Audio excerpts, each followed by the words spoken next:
Sungai Makawa dan Sungai Salutubuh meluap akibat intensitas hujan yang tinggi. Ratusan rumah warga terendam banjir yang bercampur lumpur. Derasnya aliran Sungai Salutubuh membuat 2 rumah warga terseret banjir. Kejadian ini membuat warga panik hingga tak mampu menyelamatkan sejumlah barang berharga lantaran terseret banjir. Wilayah yang terendam banjir merupakan wilayah dataran rendah. Evakuasi juga dilakukan tim Basarnas bersama TNI Polri dan relawan dari wilayah yang terdampak paling parah. Apa ini banjirnya, Bu? Sekitar setengah 8. Jadi apa semua yang terendam ini, Bu? Semuanya. Semuanya ya, tempat tidur. Iya. Kalau bahan makanan bagaimana, Bu? Ya, tumpah juga. Habis ya?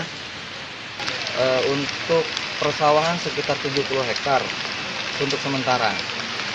Yang terendam, terus rumah banyak, ada beberapa puluh rumah.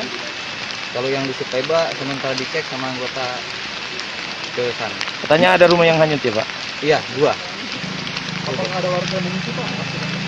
Sementara warga sekarang diungsikan sama Pak Dusun, sama Pekdes yang ada di sana. Karena akses ke Sipeba putus.